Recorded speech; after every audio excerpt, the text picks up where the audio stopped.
What do you say? Is that good? Good lunch? Good tucker? That's some good tucker, huh?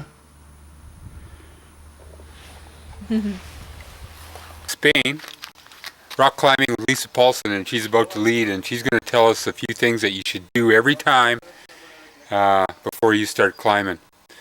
And because this was a request video from somebody that said, you know, you should put all this stuff in a pile. And so we're just sport climbing, and that's all we're talking about right now is sport climbing, and maybe things that you should think about before you leave the ground. And let's go see what Lisa has to say. Okay, Lisa, you got any advice for people? Like, what do you do when you're getting ready to go?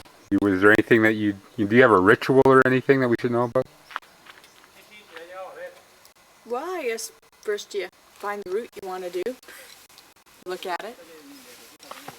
See if you like how it's bolted, and see if you know what's at the top, so you know what to bring for the top for the anchor. In this case, we know it's 2 bolts chained together with a master ring. So I'm going to bring a couple of draws for the top.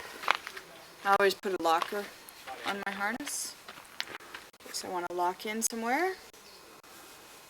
And then I count how many bolts there are and how many draws I'll need, and I make sure they're oriented on my harness the right way, and have a few on each side of my harness in case I have left and right clips. What do you mean by oriented?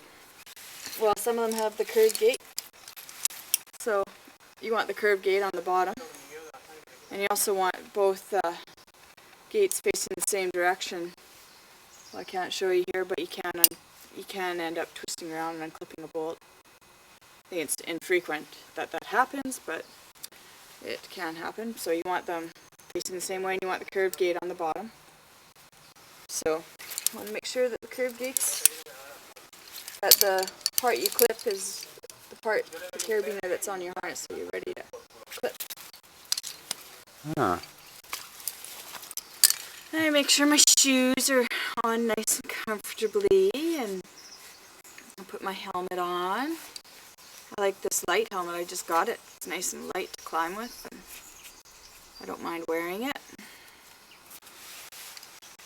I see a lot of people not wearing a helmet, but it doesn't take much to clunk your head. Even though you usually don't fall like that sport climbing. So I've got 1, 2, 3, 4, 5, 6. But something could fall off from above and hit you in the head, right? Yeah, it depends what the crag you're at. Or are there other people around above you? That's right.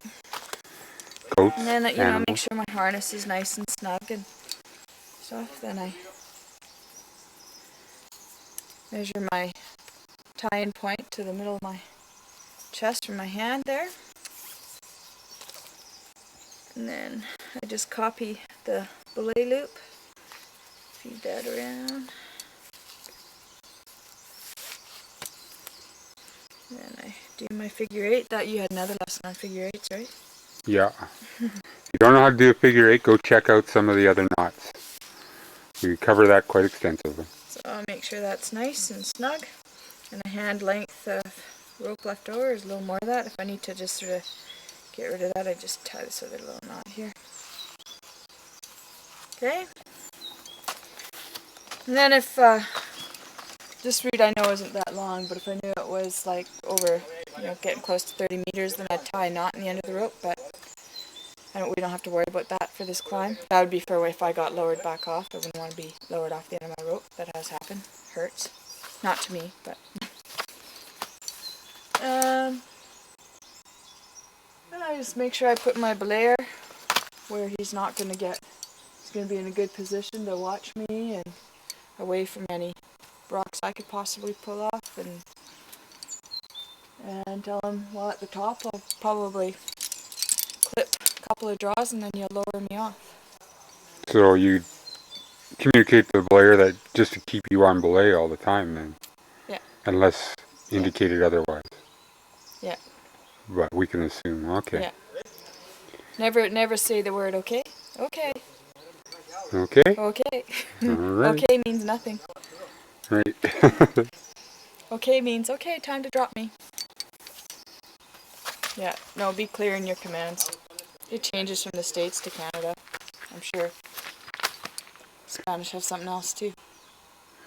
So I want to check out my Blair and make sure he's looking styling. So It's always a concern. that would be me. He's going to do the gree-gree. I'm using a I'm gree-gree. checking his harness and make sure he's double backed. And I'm going to check your harness, make sure you're all right, okay. Because it doesn't hurt to check. I mean, what's that cost? Nothing. Nothing. And make sure he's threading it right. So we get the little, Excellent. so far so good. Okay, lock my carabiner. Okay. Check it, check. Okay, at least you're on belay. Okay. Okay, enjoy. Have a good one. Yeah. Don't wake up the baby. Knock yourself out. I'm going to open up my chalk bag. Ooh. Well, you got to make sure your nursing bra's back together too. Important.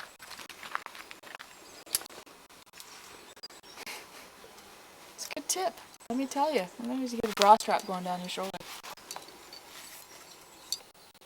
Well, at least it's not Thailand where there's like everything is deadly. My personal thoughts are communication is really key.